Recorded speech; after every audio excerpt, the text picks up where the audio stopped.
مساء الخير. النهارده هنتعلم نعمل لبن نباتي اللي هو هنستخدم نوع من انواع المكسرات. تعالوا نشوف الطريقه والمقادير مع بعض. النهارده هنتعلم نعمل لبن الكاشو. الكاشو ده نوع من المكسرات، هو مكسرات برازيلي، بيبقى شبيه شويه بالسوداني بس كبير، حجمه كبير شويه، وفي نسبة من الألياف عالية. هو مفيد جدا زي أنواع المكسرات. بالنسبة للبن اللي هنعمله لبن صيامي، بيبقى قريب شوية من اللبن العادي في الطعم.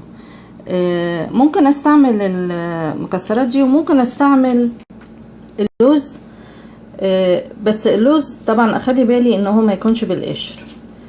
كل اللي بعمله بنقعه في ميه لمده مثلا ساعه وبعدين اقشره بايدي، القشره هتطلع بسرعه، هتبقى طريه، واتبع نفس الخطوات اللي هعملها دلوقتي في الكاشو. دي كوبايه الا ربع. بالنسبه للناس اللي بتسأل على جرامات، 160 جرام. في منه اللي هو البرازيلي وفي الهندي.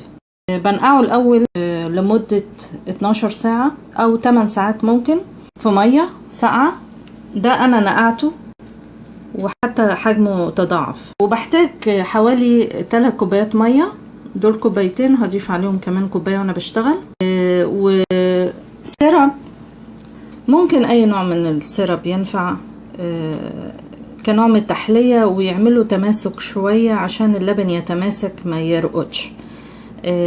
ممكن نستبدله لو ده مش متوفر عندنا.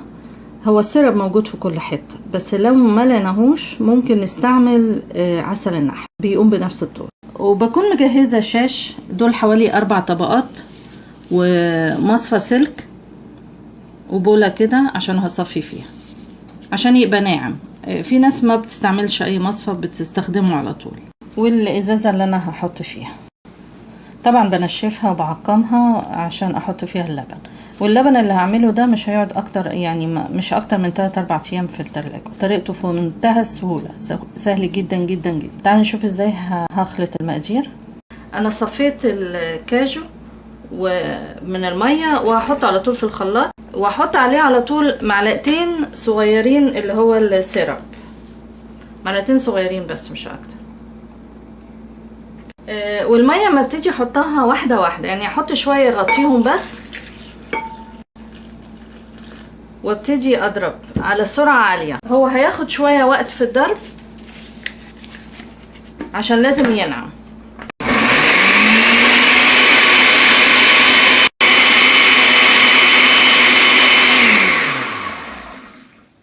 ليه انا بحط شويه صغيرين في الاول؟ عشان يتطحن كويس قوي. لو حطيت الميه كلها هلاقيه يعمل فتافيت كده،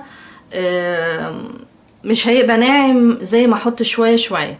هو كده انا حاسه ان هو ناعم. هحط بقى الميه، بقيه الميه يعني برضو شويه شويه هو شغال.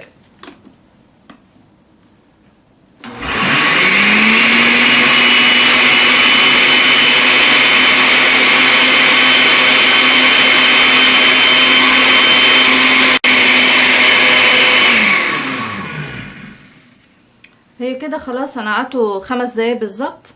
نلاحظ ان سطح الخلاط مفيش حاجه مفروله كده فتافيت، معنى كده ان هو اختلط كويس قوي.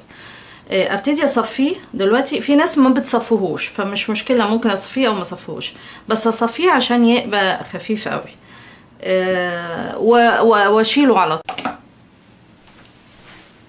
بنفس الفكرة دي احنا ممكن نعمل انواع كتير من المكسرات ويبقى على اسمها بقى لبن اللوز.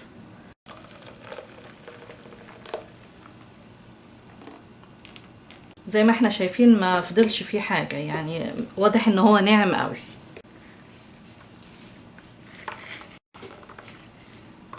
فضلش فيه حاجة خالص، يعني ناعم جدا، مش محتاج تصفية حتى.